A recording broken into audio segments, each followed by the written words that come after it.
Alexander loves me now, not you. Not that he ever did. The betrayal cut deeper than any wound. My best friend.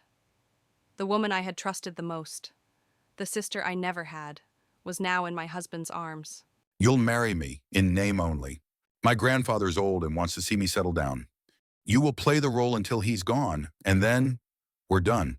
I should have refused, but I couldn't. I had loved him in silence for years, working as his secretary, watching him from afar. Being his wife, if only for a little while, was something my heart foolishly longed for. His grandfather, Richard Sinclair, treated me like his own granddaughter. Because of Grandpa Sinclair's kindness, I am more than happy and agreed to marry Alexander. The wedding was devoid of love. No vows of affection, no promises of forever. No promises of forever, just a contract signed, in the cold presence of lawyers and family members, who looked at me like I was dirt beneath their feet. I caught the bitter sneers of Alexander's mother, Eleanor Sinclair. A secretary as the lady of this house? How utterly laughable. I knew my place in this contract marriage, and I could already see the challenges ahead. No matter what, I must endure. Chapter 2, Lost in Loving You. For 10 years, I remained by Alexander's side. 10 years of yearning, of hoping that my patience and unwavering devotion would be enough to soften his heart. You're wasting your time, Claire. My best friend Helena warned me. Alexander Sinclair isn't the type of man who falls in love. He only keeps things that are convenient for him. But I loved him. I believed in us. I thought one day he would see me. I was wrong. I am always grateful for Helena's comfort, and advise whenever Alexander throws fit of rage, when he seems to be embarrassed with something I did. Helena would always suggest that he go somewhere to cool off, grateful that somehow she could appease him. I was so naive then. I was completely unaware of the impending betrayal by my husband and my best friend. Alexander never shared a bed with me. He didn't want accidents. I didn't insist. I know my place. While I spent my days making sure our home was perfect, preparing his favorite meals, and picking out gifts he might like, he spent his nights elsewhere.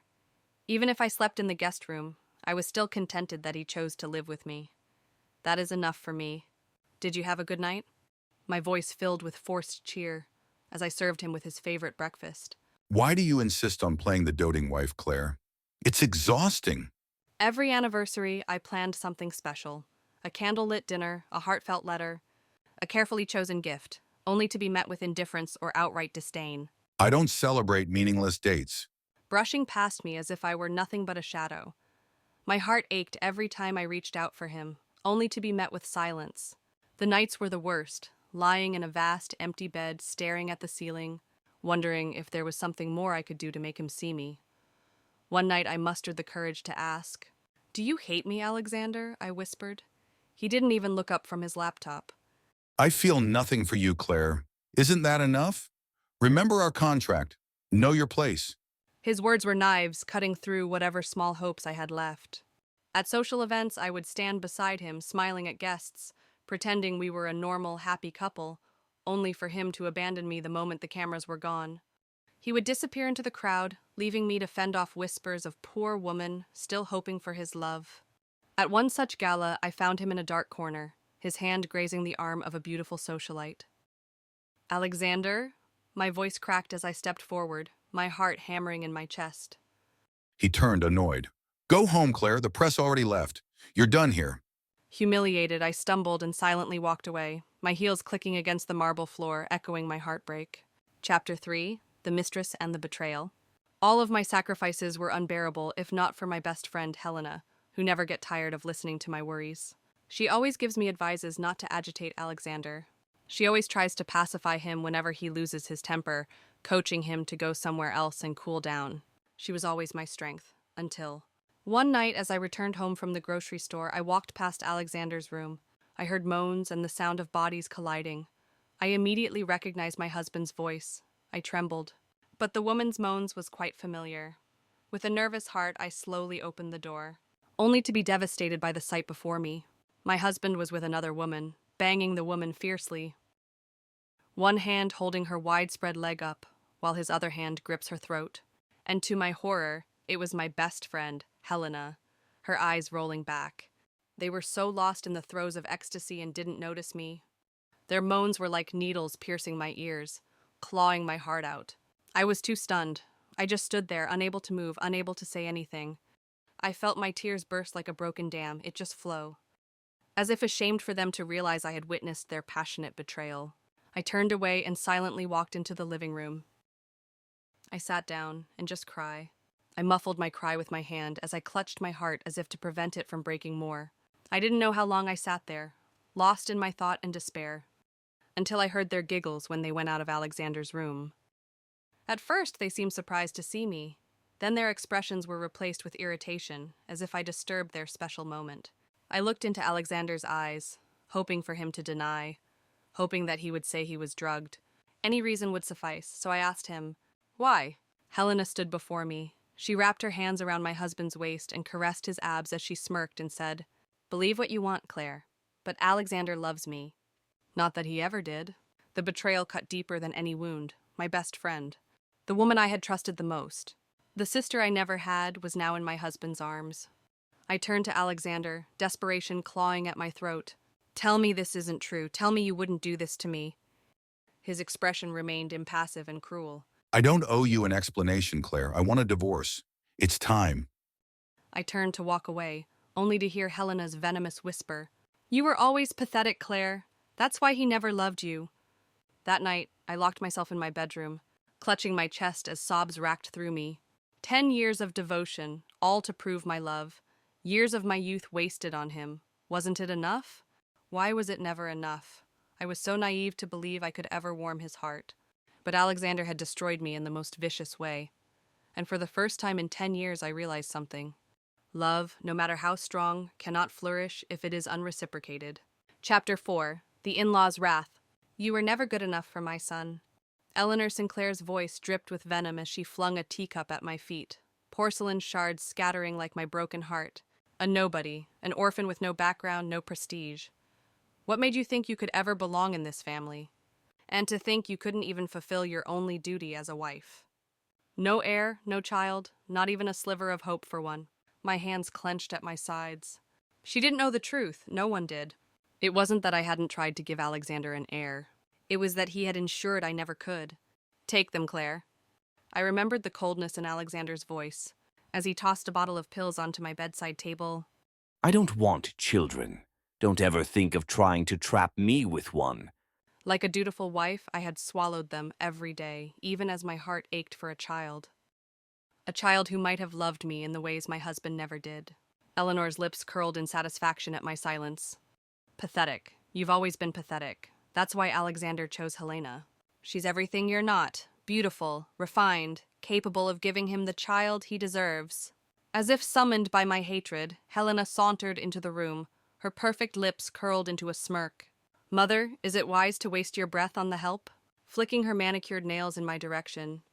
"She's no longer Alexander's wife, she's a mere servant now." A servant, that was my fate.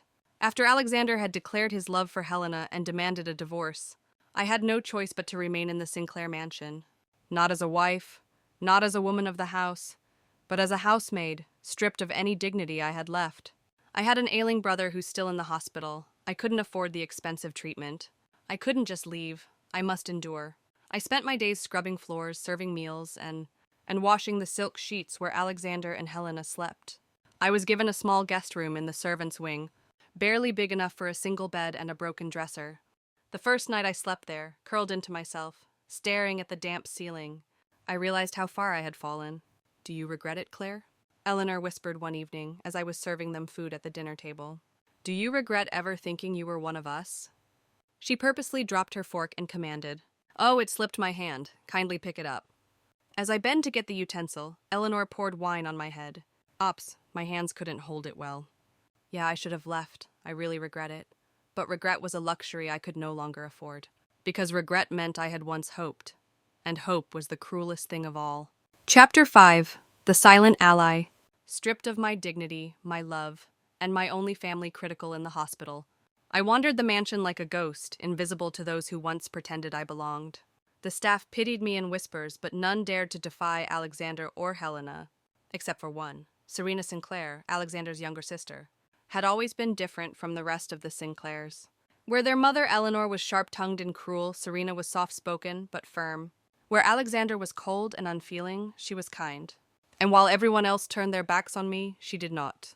One evening, as I scrubbed the grand staircase, a pair of elegant heels stopped beside me. I didn't need to look up to know it wasn't Helena.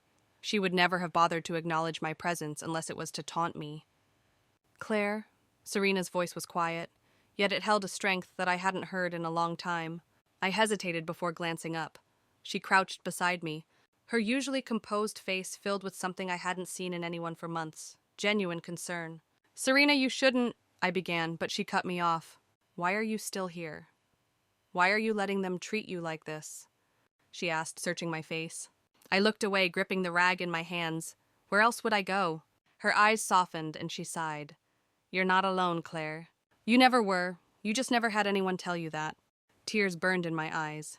Serena, if they see you talking to me, I don't care. I never agreed with how Alexander treated you, and Mother. She's always hated anything she couldn't control. A lump formed in my throat. You knew. Of course I knew. She placed a gentle hand over mine, and I know about the pills. About how Alexander never gave you a chance to bear a child. About how Helena threatened you with your brother's treatment. Her voice trembled with anger. They were cruel to you, Claire, and yet you're still here. That says something. For the first time in what felt like forever, I felt seen. Truly seen. Chapter 6. The Cruelty Unveiled. Days turned into weeks, weeks into months. The divorce papers sat untouched on my desk, a symbol of my defeated love. Can we not get divorced, please? I was thinking of my ailing young brother still confined in the hospital. Thus, I pleaded, I'll stay here in the maid's storage room in the far end of the compound. Just let me prepare your meals. I promise to just watch you from afar. I will not disturb you both. Just let me stay here with you. Let's not divorce. Sign it, Claire. You have no choice. Alexander's voice was emotionless, his gaze as cold as the winter storm raging outside. I clutched my chest. The searing pain piercing is too much. What if I don't? My voice was barely above a whisper, but the defiance in my eyes remained. Helena, lounging on the couch beside Alexander, let out a soft, mocking laugh. Oh, sweetheart, don't be so difficult. We both know you're only stalling. You think Alexander will change his mind? He won't. I don't care about him, I said, my voice steadier than I felt. I care about my brother. Alexander sighed, standing up. He walked around the table until he was looming over me. He bent slightly, his voice dropping into something colder than ice. And that's exactly why you will sign. I froze. Your brother, Claire, his treatments, his medicine, it's all paid for by me. You know that. Or do you think a woman scrubbing floors could afford his medical bills? My stomach churned. What are you saying? I breathed, though I already knew. Helena smirked, crossing her legs. It's simple, darling. You refuse to sign, and, oh dear, maybe the hospital suddenly stops his treatment. Maybe there's a delay in his medication. Accidents happen, you know. I couldn't breathe. They wouldn't. They couldn't. You're monsters, I whispered, my voice shaking with fury. Helena laughed. And yet you're the one holding the pen. Sign it, Claire, before it's too late. Tears burned in my eyes, but I refused to let them fall. I picked up the pen with trembling fingers and signed my name. The moment the last stroke was complete, Helena snatched the papers and held them up like a prize. Finally! Oh, Alexander, we should celebrate. Shall we take another shopping or another trip? Somewhere exotic? Pack your things. We leave tonight. They walked out, hand in hand, laughing as if they hadn't just ripped my soul apart. Chapter 7. A lifetime in a few breaths. The sterile white walls of the hospital room seemed to close in, suffocating the air. Michael, his face gaunt, lay frail against the crisp white sheets, a stark contrast to the vibrant memories that now flickered in the dim light.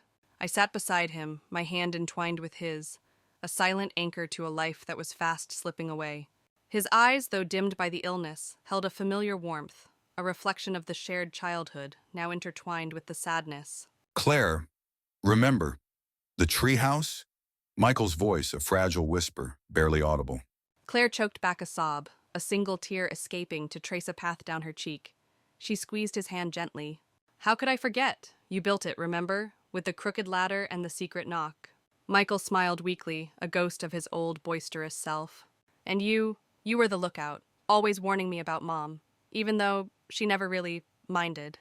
His breath hitched, a sharp reminder of the fight his body was losing. And the summer, when we wanted to find the sea, only to get lost in the woods. And you kept me from being scared. We were kids, Michael. We had each other. That's all that mattered. You, you were always the strong one, the one who held us together. After everything, after Mom and Dad, he paused, his gaze searching hers. I never understood how you managed the bill, the food, everything. I know. You had so many difficulties. You never said, Claire's silence spoke volumes. She had shielded him from the harsh realities of their life, shouldering the burden of their survival, all for him. and what now? With this, I've been nothing but a burden, haven't I? Don't, Michael. Please don't say that. You are not a burden. You are my brother. You are everything. I would do anything for you. Her voice a heartbroken whisper. Michael's tears brimming in his eyes. But I know. The treatments, the hospital, the endless worry. You've given everything. For me, he took a shuddering breath. Claire, forgive me. Please, forgive me. You have nothing to ask forgiveness for. I love you. You are all I have now, brother. His breathing grew shallow, each inhale a laborious effort. Michael struggling to speak. For not being strong enough, I really wanted to still spend time with you, Claire. I really do, but I'm afraid I won't be able to accompany you any longer. The words were heavy, laden with the sorrow of leaving, of breaking the bond they'd shared since childhood. No, Michael! Don't say that, Claire choked, tears streaming down her face. You haven't done anything wrong. You are my strength, my brother. You kept me going, the one who always pulled me through. I love you, brother. Michael squeezed my hand and whispered, I love you, Claire. My heart ached to beg him to stay, to fight, to just hold on. I could clearly see his labored breathing. The pain etched on his face was choking me. It is breaking my heart into million pieces. I couldn't breathe. Seeing him like this, I couldn't ask him to endure another moment of this torturous pain. It was a cruelty I couldn't inflict. I love you, Michael. I love you more than anything in this world. And I always will. Never forget that. Never forget that I love you. And I always will. Never forget that. Never forget that I love you. As if he gathered all his strength. Michael squeezed my hand tightly. I leaned close, my lips brushing his ear. I spoke the words that had been our secret, our solace, and our guiding light for all these years. Remember our secret code? The stars, they will always guide us. I whispered, my lips barely touching his ear. Michael's gaze drifted up to mine, a glimmer of recognition flickering to life in his eyes. His voice was barely audible, but I heard the words, the faintest whisper of a lifetime's worth of memories. Stars. I felt a sob rising up, my chest convulsing with grief. I wrapped my arms around him, holding him close, trying to will life back into his fragile body. But deep down, I was fighting a losing battle, holding on, refusing to let go of the brother who had been my everything. As his eyes locked onto mine, his eyes fluttered closed, a faint smile gracing his lips. I knew this was the beginning of the end. This was the moment when I had to let go, to surrender to the pain of losing him. I closed my eyes, feeling the warmth of his skin, the gentle rise and fall of his chest, and whispered the words one last time. I love you, Michael. And then, in the silence that followed, I felt his hand slip from mine. His chest ceased its labored breathing, and his body go still. The monitor beside beeped steadily, the rhythm slowly, agonizingly, flattening out. I rocked him, just like when we were younger. I rocked him to sleep. The stars, our secret code, still shone brightly in the sky, but in that moment, they felt like a cruel reminder of what I had lost. As I rocked my brother's lifeless body, a muffled, heart-wrenching wail escaping my throat. Sob escaped my lips, a raw, anguished cry that shook my very being. My heart had imploded, leaving only a chasm of desolate emptiness. Michael, no, please. Michael, I am alone now. Michael, no, please. Michael, I am alone now. Chapter 8, Shattered Beyond Repair. The following day, I woke up with the incessant pounding on my door. Maid Master Alexander informed said that you have to leave the mansion immediately. You can only bring your trash with you. I stared at the butler with disbelief. Alexander is indeed ruthless. I couldn't even breathe. I haven't even done with the preparation for my brother's burial. I'm so tired to argue, so I gather all my meager belongings into my worn-out luggage. The small wooden box, given by Grandpa Sinclair before he died, was tucked in my small bag. In a rush, I left the mansion calmly. I need to prepare my brother's funeral. I have no time cry over divorce. Before I walk out of the vast mansion, I looked back for the last time. Before I walk out of the vast mansion, I looked back for the last time. The funeral was quiet. The sky wept in my stead, raindrops pattering against the coffin as my brother was lowered into the ground. I was mourning, and Serena was my only silent companion. I was kneeling, caressing my brother's name on the gravestone. I was drenched, shivering, and numb, my heart aching for my brother. Michael, you're gone. You are really gone. You're my only family, my only reason for enduring all these years. I knelt beside his grave, placing a trembling hand on the polished granite. I'm sorry, I whispered. I tried to save you. All of it, stolen by Alexander, by Helena, by their cruelty. In a world filled with millions upon millions of people, how can one still feel so utterly alone and lonely? I cried my heart out. I didn't know how long I cried. Suddenly, you look pathetic. I froze. That voice, that cold, heartless voice. I turned my head slowly to find Alexander standing a few feet away, dressed in an impeccably tailored suit, holding a black umbrella. You didn't even come to the service, I croaked. He was your brother-in-law, and you... And I had better things to do. You should move on, Claire. Crying over the dead won't bring him back. My blood turned to ice. He turned slightly, adjusting his cufflinks as if this was nothing more than an inconvenience to him. Besides, I came here for a reason. I thought you should hear it from me before the media announces it. I didn't speak, but my gut twisted. Alexander's lips curled into a smirk. I'm engaged. A single deafening silence followed. I stared at him, unable to process his words. Engaged? The word tasted like acid. Helena and I will be married next month, he continued, his voice devoid of any remorse. We're making the announcement tonight. Something inside me snapped. I stumbled to my feet, the grief and rage and heartbreak all colliding into something unbearable. You bastard! I choked, my hands trembling. You couldn't even wait until my brother was in the ground before parading her in front of me? You mean nothing to me, Claire. You never did. The sooner you understand that, the easier this will be for you. Don't worry, I'm generous. Here's 15 million check as compensation for your services. I cannot reach your number, so I wasted my time coming here. By the way, do not step into the mansion. Don't soil my property. It was then that all the love I poured to Alexander vanished. Something in me snapped. I laughed like a maniac. Releasing all the pent-up grievances, I laughed so loud my lungs hurt. I laughed and cried at the same time. I shot Alexander and Helena a devious look and shouted, I regretted meeting and trusting you, Helena. I really regret loving you, Alexander Sinclair. I do not want to love you anymore. I really regret it. Then my vision blurred. My legs weakened beneath me. My heart felt like it was being crushed under an unbearable weight. And before I could stop it, darkness consumed me. When I opened my eyes, I was in a hospital room, the sterile white lights burning into my consciousness. My body felt weak, my limbs heavy. I tried to sit up, but a gentle hand pushed me back down. Claire, don't move yet, Serena. Tears slipped down my cheeks before I could stop them. Michael, he's really gone, I whispered. And Alexander, he doesn't even care. Serena's expression darkened. He's a monster, Claire, and so is Helena. But you're still standing. Was I? I felt like I had already died alongside my brother. You have a choice to make, Serena said softly, squeezing my hand. You can let them break you, or you can rise from this. Her voice turned fierce. You can survive this, Claire, and one day they will regret everything they've done to you. I stared at her, my mind a whirlwind of emotions. I didn't know how to fight. I didn't know how to rise. But maybe, just maybe, I would learn. While recovering, I met with my lawyer. I left him in charge of finalizing the divorce. He would arrange the sale of the villas and other properties Grandpa Sinclair had left me. I was surprised to discover documents tucked inside the wooden box he had left behind.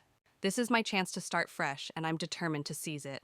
Unrequited love teaches that no matter how deeply one loves, no matter how much they endure, or how great their sacrifice was, love cannot be forced or returned if it is not meant to be. Claire sold all the properties under her name. She left to live in another country where she relocated in the new house she bought. With the guidance of her former classmate, now a renowned financial advisor, she made smart investments that paid off. Before long, she not only built her wealth, but also made a name for herself in the financial world. This is the end of Book 1 of the series. Book 2 is about the passionate love of Alexander and Helena. Book 3, about Claire and her new beginning. You won't want to miss it. If you like our story, please like and subscribe. Click on the link in the comment box.